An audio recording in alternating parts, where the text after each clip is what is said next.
vamos a hablar de la patología más importante de la parte del cortisol, que es el síndrome de Cushing. Ustedes ya lo habrán escuchado, ya lo habrán visto en algunos pacientes. Lo dejo nuevamente para recordar un poco de lo que pueden ver sus compañeros, ¿no? Zona reticular y fascicular responden al estímulo sobre todo de la ACT, no así la zona glomerulosa. ¿Qué se secreta en la zona glomerulosa? Mineralocórticos. ¿Sí? En cambio en las otras, tanto en la reticulosa como en la fascicular, sí. ¿Sí? Entonces, eso siempre hay que tener en cuenta. Recuerden ustedes que en la otra parte se presentaba cateco. ¿Cuáles son las más importantes? Adrenalina y noradrenalina. ¿Qué es lo que hacen ellos?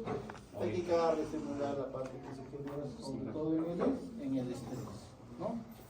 Cuando ustedes están estresados, ¿qué es lo que hacen? Hipertensión arterial y taquicardia.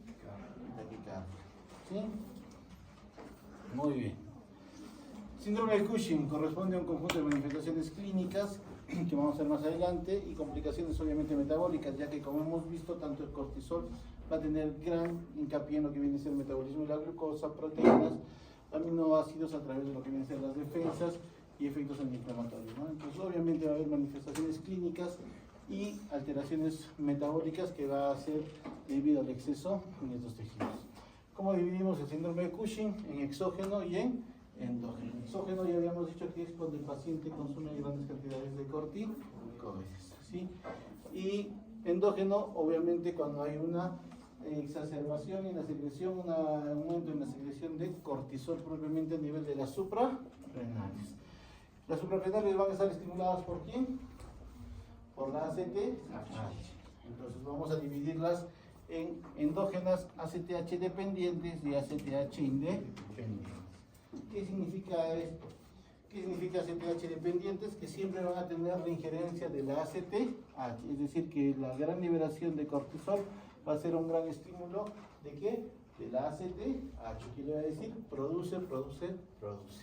Ahora, esta ACTH se va a formar, normalmente ¿dónde se forma? En la adenohipófisis, pero también va a haber ACTH que se va a formar en otros órganos, especialmente en tumores, ¿sí? Que también van a generar sustancias muy parecidas a la ACTH que van a ir a estimular a las suprarrenales, en este caso a la parte del cortisol. Y endógenos ACTH independientes es cuando simplemente los suprarrenales van a secretar cortisol en forma libre, es decir, autosecreción. Los glandulas suprarrenales van a perder el control del cortisol y simplemente van a comenzar a secretar hormonas.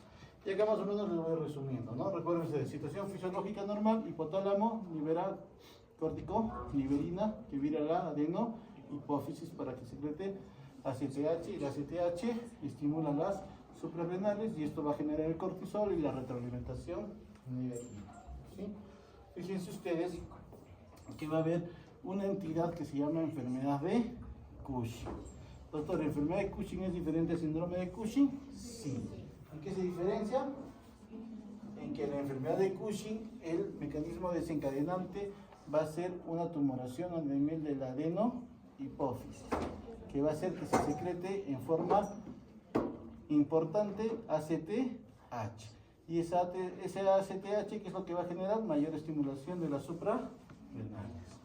Cuando la etiología de la hipercortisolemia es un adenoma hipofisiario, por ejemplo, se denomina enfermedad de Cushing. ¿Se entiende, verdad? Muy bien.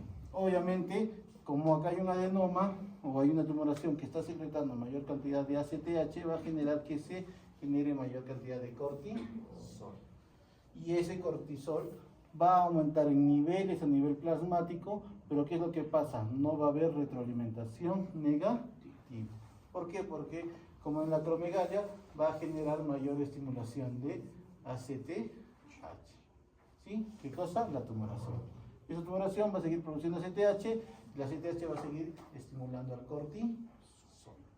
Y ya se va a perder el feedback negativo. Eso se llama enfermedad de Cushing. Ojo porque es pregunta esa. Síndrome de Cushing habíamos dicho que puede ser ACTH dependiente y ACTH independiente. ¿Sí? ¿Cuándo va a ser independiente? Por ejemplo, en este caso, en el cual el hipotálamo y la adenohipófisis están bien, pero ¿qué es lo que pasa? A nivel de las suprarrenales hay una tumoración, hay un adenoma que va a generar la estimulación de cortisol en forma independiente. ¿Sí? En este caso, el cortisol se va a secretar tanto por estímulo de ACTH, pero sobre todo por el hecho de que va a haber una autoprocuración de que se va a liberar cortisol en forma espontánea por un tumor a nivel suprarrenal. Ese tumor suprarrenal no le va a interesar que el ACTH le diga algo o no le diga algo, porque es independiente. En cambio, en los síndromes de Cushing, de secreción ectópica o simplemente estimulantes del ACTH, van a generar que estos tumores o estos tejidos fabriquen sustancias muy similares al ACTH y puedan estimular más a la que viene a ser la glándula suprarrenal para la liberación de cortisol. Obviamente, cuando son tumores ectópicos, a la parte adenohipofisiaria, ¿sí? El aumento de cortisol no va a generar un feedback negativo, es decir, no va a generar una retroalimentación negativa, porque son tumores independientes que van a seguir produciendo en forma ectópica ACTH y esto va a estimular mucho más al cortisol. Esto ya lo hemos visto en varios pacientes seguramente. ¿Cuáles son las características del síndrome de Cushing? Tenemos que tener en cuenta algo muy importante. Dejen de hablar ustedes, todos mucho hablan. ¿Sí? Tenemos que tener en cuenta algo muy importante. Estas manifestaciones clínicas van a ser solapadas, van a ir apareciendo poco a poco. El paciente no aparece de un día a otro con su cara en luna llena, con su obesidad, con sus estrías, no. Este cuadro va apareciendo poco a poco, a medida que el cortisol siga incrementándose en el organismo. ¿Sí? ¿Cuáles son las características del síndrome de Cushing? Aumento de la grasa corporal total, sobre todo a nivel del tronco superior o centrípeto. Son los pacientitos gorditos con piernas muy flaquitas. ¿Sí? A descartar en quiénes estos pacientes, otra característica de estos pacientes, en quiénes se ve. Gorditos y flaquitos de piernas, ¿en quiénes se ve? En los pacientes cirróticos, en los pacientes con síndrome ascítico edematoso. Antes de que comiencen a edematizar miembros inferiores, son pacientes que tienen las piernas delgaditas y el abdomen voluminoso. ¿Sí? Entonces siempre tener en cuenta esos aspectos. Pero a diferencia de esos pacientes, el síndrome de Cushing va a comenzar a presentar también aumento del depósito de grasa a nivel de la cara, lo que le va a dar la famosa cara de luna. Bien. También habían dicho sus compañeras que también se deposita a nivel de la parte de la columna cérvico-dorsal, lo que se denomina jiva. ¿Sí? Que son las características más importantes, ¿no? Cara redondeada, delgadez de las extremidades, es decir, los brazos y piernas. Hirsutismo. ¿Qué cosa es el hirsutismo? Crecimiento de vello, donde no debería aparecer. Especialmente eso lo vamos a ver en las damas, ¿no? Damas con bigotes, damas con barbilla o damas con bastante pelito a nivel de lo que vienen a ser las partes mentonianas, ¿sí? También recuerden ustedes que las damas no generan mucho vello a nivel de los brazos, a nivel de las axilas, pero van a comenzar a presentarlo. Eso se llama hirsutismo, ¿sí? Periodos irregulares en el caso de las mujeres de su menstruación, ¿sí? Altera la menstruación. Obviamente, si nuestro paciente va a generar un aumento de glucocorticoides, ¿qué es lo que se va a elevar? La glucosa. Por consiguiente, son pacientes que pueden debutar con diabetes mellitus, ¿sí? Osteoporosis, sobre todo en personas adultas. Pero doctor, ¿qué tiene que ver la osteoporosis, el calcio, con lo que vienen a ser los glucocorticoides? Los glucocorticoides en exceso inhiben la reabsorción de calcio a nivel intestinal, ¿sí? Y como no le entra calcio al organismo, ¿qué va a hacer el organismo? Va a comenzar a sacar calcio de los huesos. Y especialmente en pacientes mayores pueden presentar osteoporosis, ¿sí? Dolores musculares que lleva a cabo en las actividades cotidianas. Recuerden ustedes que, como explicaron sus compañeras, los glucocorticoides movilizan muchos aminoácidos y proteínas que van a sacar del músculo y obviamente van a generar que los músculos también adelgacen y se hipotrofien y obviamente generen dolor a los mínimos esfuerzos. Fatiga, realizar obviamente por el cansancio que va a generar, cicatrización lenta, estrías de color púrpura. Especialmente lo vamos a ver a nivel del abdomen, ¿no? En los flancos, ¿sí? Se van a notar más cuando la paciente gana mucho más peso. Normalmente cuando uno aumenta de peso muy bruscamente o baja de peso muy bruscamente van a aparecer estrías que son anacaradas, ¿sí? Las famosas estrías que inclusive a las gestantes han visto que les aparecen. Pues esas son estrías anacaradas, se les podría considerar hasta fisiológicas por la distensión más que todo de esto. Pero cuando son violáceas tienen que sospechar que hay síndrome de Cushing. ¿Vamos? Problemas de erección en el caso de los hombres y crecimiento lento en los niños. Pero fíjense ustedes que también genera alteraciones a nivel cardíaco, genera hipertensión arterial, ¿sí? También genera de que la inmunidad disminuya de estos pacientes. Por consiguiente van a aparecer infecciones que no son habituales, como la aparición de hongos, tanto a nivel de piel como a nivel sistémico. Son pacientes que van a ser muy lábiles en lo que viene a ser su sistema inmune y por consiguiente van a estar infectándose, contagiándose a cada rato y están presentando varios cuadros infecciosos, ¿sí? Muy bien, entonces esto es la característica y fíjense acá nuevamente, ¿no? Puede ser medicamentoso o puede ser endógeno, ¿sí? Recuerden, siempre que ustedes tengan pacientes que se están automedicando con corticoides, hay que describir que pueden aparecer el síndrome de Cushing sólido. Es lo mismo, ¿sí? Entonces mucho cuidado con los pacientes que toman dexametasona, prednisona y otros corticoides, metilprednisolona, por ejemplo, que también hay en tabletas, ¿no? Porque en el tiempo del paso, con el paso del tiempo, va a generar de que comienzan a aparecer estos síntomas. Recuerden, estos síntomas no aparecen en una semana, ni en 10 días, ni en 15, van apareciendo poco a poco. Sí, y el paciente no se nota, ¿no? El paciente comienza a engordar y dice, no, estoy engordando, que eso, que aquello.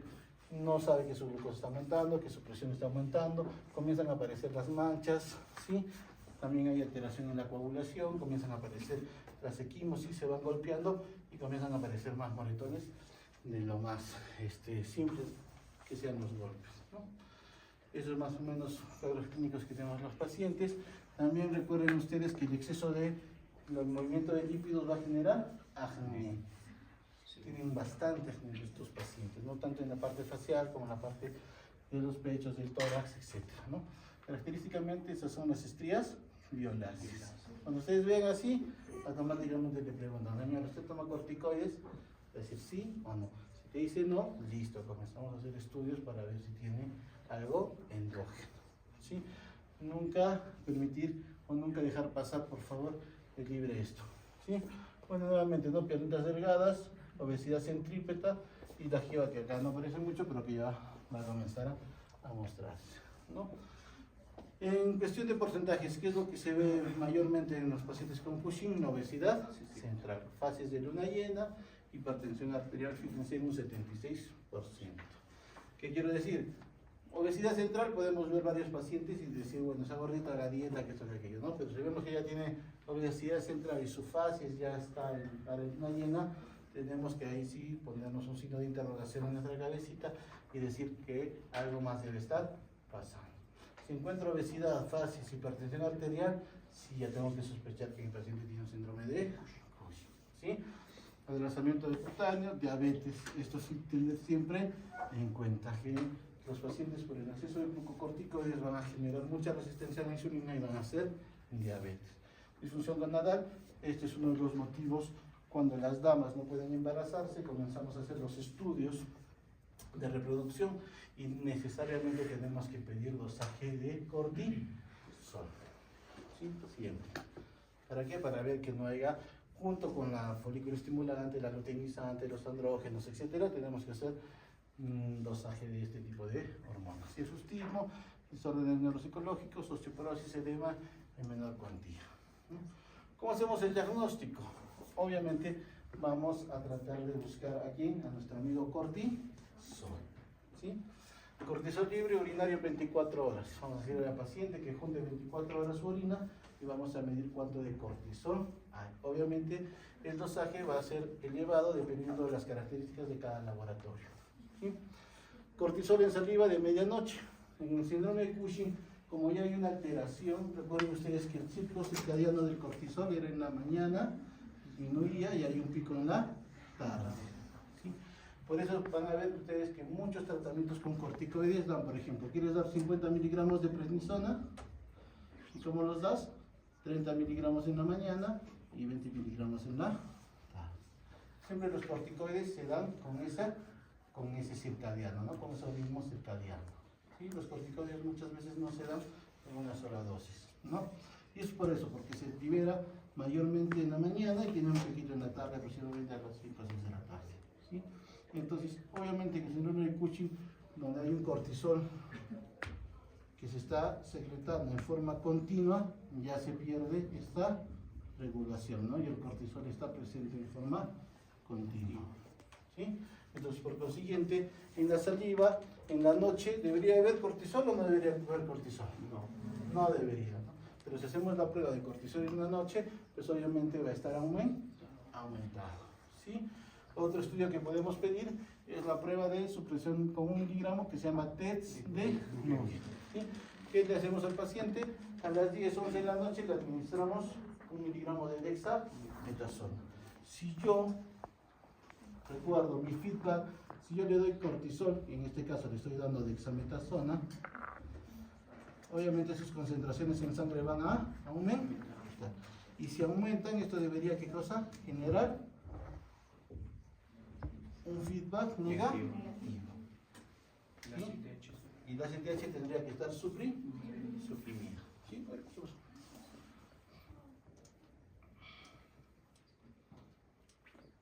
Muy bien. ¿Sí? Entonces, en este caso, no va a haber una supresión de la ACTH. ¿Entienden? Ese es el test de Nugent. Y el otro es el test de Lidd. ¿Sí? Que significa que acá le damos al paciente dosis de 4 miligramos. Lo dividimos en dosis de 0.5. ¿Sí? Cada 6 horas durante 2 días, un total de 4 miligramos. Y después le damos el cortisol al paciente. Y obviamente este cortisol tampoco se va a suprimir. Va a estar aumentado, ¿no? Este es un algoritmo donde también te indican, ¿no? Sospecha clínica de síndrome de Cushing, siempre lo vamos a ver en un paciente con obesidad, cara llena, estrías, hipertensión, diabetes mellitus, osteoporosis, etcétera, todas las clínicas que hayamos visto, ¿no? En estos casos vamos a hacer el cortisol libre en orina, ¿no? Vamos a dosar primero el test de Nugent y el test de cortisol saliva. Si nos salen negativos, obviamente descartamos síndrome de Cushing. ¿Sí? Está todo tranquilo, buscamos otras cosas si es que el problema continúa. Si son positivas, pensamos en un síndrome de Cushing. Y acá vemos nuevamente, ¿no? ACTH independiente y ACTH dependiente. En este algoritmo nos dicen que le demos 8 miligramos de dexametasona. ¿Sí?